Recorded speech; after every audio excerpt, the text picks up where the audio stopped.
Thank you to the three witnesses, and specifically to you, Madam Drexel. May the Lord help your dad while he is in jail and to endure whatever he's going through. May the Lord give him, strength, and you know how noble and laudable the fact that he is in jail because of his faith and his religious beliefs. So our prayers go out to him. And to Ambassador Brownback, I love what you said about the fact that one of the best tools that the Chinese are using in order to maintain themselves in power and to repress people is by taking away their rights to preach or to go to church or be in the faith-based space. So I would like you to share with us, how much are the Chinese spending? Who are they sharing that technology with? Has that technology arrived, let's say, in Nicaragua or in the Western Hemisphere?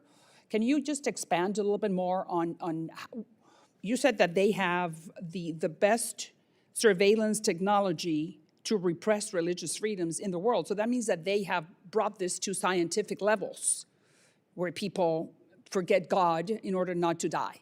So please, thank you. Thank you for the question. And literally, it's a war on God.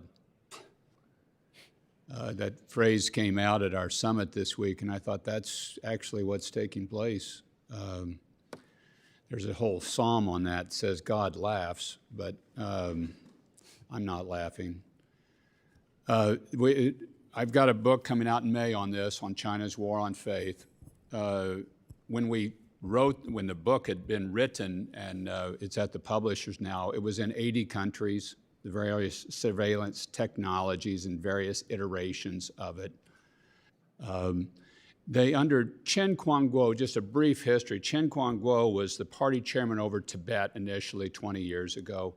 He's the guy that they first sent to implement these sort of techniques of suppression of a religion. They did it on the Tibetans first.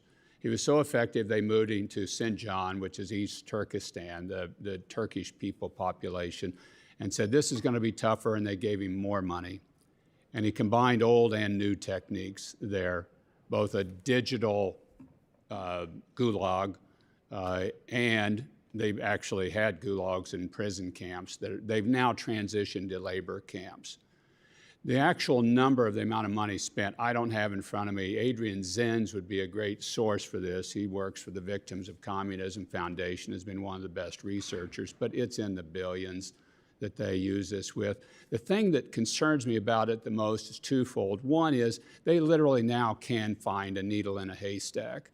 They can find that one person out of 100,000 that will actually lead people against a regime that's driven by their faith. They can pinpoint that person and get him or her. The second is the ability to target ideology. Now you can really drill in and teach people the lie on a very effective, targeted basis. So you get these two together, and then you give them to a whole bunch of other authoritarian regimes. They can take out the problem, and they can drill in the lie to people on a broad basis, and no new technology needs to be invented. That's why I'm saying that we really have got to act on these things now. But you act through these people that are people of faith and back them. Have the Vice President, the Secretary of State, go to Dharamsala, India, and meeting with the Dalai Lama and saying, we are behind you guys. Bring the head of Falun Gong, the gentleman that brought Falun Gong out, who is now exiled in the United States, bring him here and laud them for what they have done in standing up and trying to bring ancient Chinese civilization back. Recognize that Tibet has never been a part of China. It has not.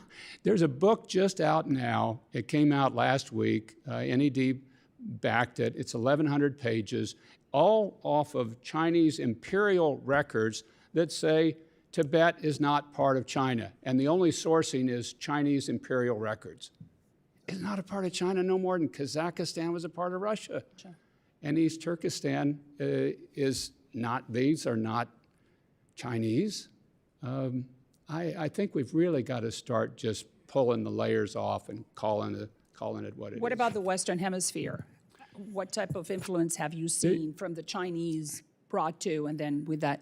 Ortega got much worse when he walked away from the relationship with Taiwan that Nicaragua had and embraced PRC. I don't know that money he's getting. I am certain he's getting money. And that's when they started really going after the Catholic Church. And What about technology besides the money? Any new technology that you have seen in Nicaragua that you haven't seen, or any other part of the Western Hemisphere that you did not see before being used to really repress to scientific levels? Yeah, I don't have the specifics that I can give you on that today. I know the relationships are there. I know that has changed attitudes, because the Ortegas used to be kind of okay with the Catholic Church and the evangelicals. They're not anymore.